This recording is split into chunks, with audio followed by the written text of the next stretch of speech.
Uma das cenas mais importantes do MCU acontece em Guerra Infinita, já que ela explicaria todo o contexto de como Bruce Banner se juntou ao Hulk no próximo filme. Nela, Hulk está lutando contra o Obsidian, mas ao mesmo tempo enquanto ele faz isso, ele também enfrenta uma batalha interna com o Hulk. Eles discutem bastante, mas quando Bruce diz que ama de verdade o Hulk, eles chegam a um acordo e decidem coexistir juntos. De repente, Bruce se transforma no Hulk, arrebentando a armadura Hulkbuster e também derrotando o Obsidian. No final da cena, o Professor Hulk olha seu próprio reflexo e percebe que agora está na forma de Hulk, mas ainda consciente. De acordo com os diretores, o motivo dessa cena não estar no filme final é que ela ocorreria num momento muito tenso, quase no fim de Guerra Infinita, logo antes da pressão máxima de Thanos, usando as joias do infinito. Introduzir algo tão positivo como a união de Bruce e Hulk ali poderia quebrar a intensidade dramática, então a cena foi considerada fora do lugar, num contexto de um desastre iminente. Além disso, os roteiristas Christopher Marcus e Stephen McFeely disseram que mostraram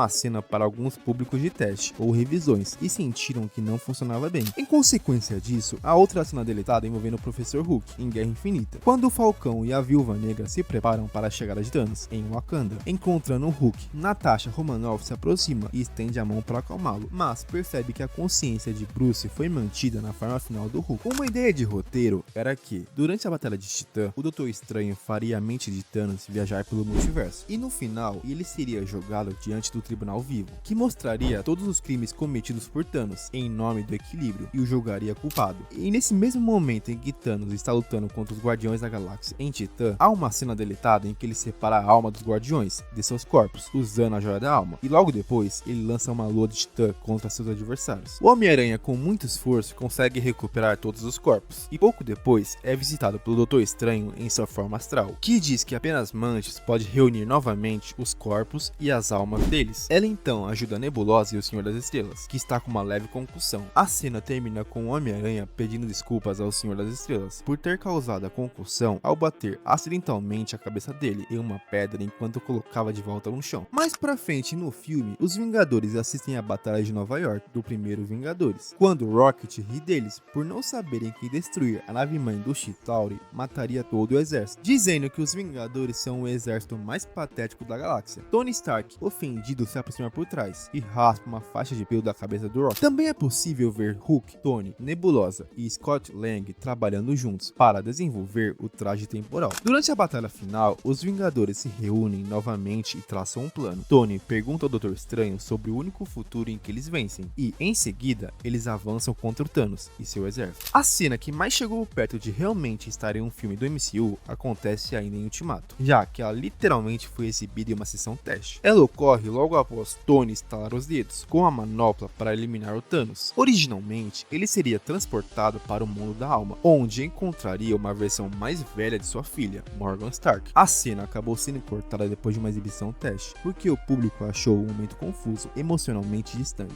Em artes conceituais, Thor e Rocket iriam lutar contra a serpente de Midgard. Isso porque a missão deles para conseguir o Stormbreaker seria diferente. Em vez de simplesmente forjar a arma em Nidavellir, eles precisam recuperar ou encontrar a arma enterrada na cabeça da serpente. Em Multiverso da Loucura, saberíamos exatamente como Khal Mordo morreu, já que o filme originalmente começaria com a morte dele, pelas mãos de Wanda Maximoff. Mordo atacaria Wanda em sua vingança contra todos os feiticeiros existentes, mas falharia miseravelmente. Assim como no primeiro filme do Doutor Estranho, Pesadelo seria o vilão principal em Multiverso da Loucura, nas primeiras versões do roteiro, mas foi descartado da versão final. Namor, Vespa, Monge de Ferro, Balder, o Bravo e o Samurai de Prata foram considerados como possíveis membros dos Illuminati. Outro filme que se trata do multiverso é Homem-Aranha Sem Volta para Casa, e na versão inicial do filme seria possível ver uma nova luta entre o Duende Verde e o Homem-Aranha, mas ela foi cortada da versão final. Lex Rabe gravou cenas reprisando seu papel como Morgan Stark, mas elas também foram removidas da versão final. A direção do filme queria muito que Kraven, o Caçador, fosse incluído na história, mas a Sony recusou o pedido da Marvel para usar o personagem. Se você sentiu falta do mistério no filme, saiba que ele quase foi para a versão final, já que é possível vê-lo em uma arte conceitual descartada. Nela, Mistério aparece lutando contra o Doutor Estranho durante a batalha na Ilha da Liberdade. Contudo, o roteirista Chris McKenna explicou que se tratava de uma versão alternativa do Mistério e não aquela que a gente viu no segundo filme. Para finalizar, América Chaves também apareceria em Homem-Aranha Sem Volta para Casa. Artes conceituais mostram ela conhecendo Peter Parker e seus amigos, além de participar da batalha final. Agora, falando de um dos filmes mais subestimados do MCU, Capitão América Guerra Civil, seria possível ver uma cena que acontece durante um leilão em Jakarta. O leilão está vendendo um livro do Soldado Invernal, e nele Zemo é chamado para dar um lance, mas ele responde que não está ali para participar, e logo em seguida ele coloca uma máscara de gás, e espera enquanto o gás preenche o ambiente, fazendo todos desmaiarem. Após isso, ele rouba o livro. Em uma versão estendida do funeral de Peggy Carter, podemos ver os carregadores do caixão e Sharon Carter fazendo um discurso sobre sua relação com a tia-avó. Steve Rogers e Natasha Romanoff conversam brevemente, e a Viúva Negra conta que, quando a SHIELD caiu, ela voltou para a Rússia e tentou encontrar os pais. A cena termina com Steve conversando com Sharon. No prédio do Centro Conjunto de Contra-Terrorismo, T'Challa é interrogada por Natasha. Ela diz que suas ações ao perseguir o Soldado Invernal o colocaram sob a jurisdição dos acordos de Sokovia, mas T'Challa responde que ele e seu prisioneiro têm um voo a pegar, quando Everett Ross interrompe a conversa e revela que Bucky Barnes será extraditado para Wakanda. Em uma arte conceitual, Scott Lang aparece lutando ao lado do Homem de Ferro. Os roteiristas Christopher Marco e Stephen McFeely revelaram que, se a Sony não tivesse permitido o uso do Homem-Aranha, Lang teria ficado do lado oposto. Além de Scott, Hope Van Dyne quase apareceu no filme, como a Vespa. No roteiro original, Clint Barton aparecia muito antes na história, ajudando a transportar Bucky Barnes para Berlim. Nessa sequência, ele teria uma conversa com Bucky sobre lavagem cerebral, mencionando a época em que Loki o controlou em Os Vingadores. E para fechar o vídeo, a armadura, a Aranha de Ferro, seria usada nessa história, mas a ideia acabou sendo adiada,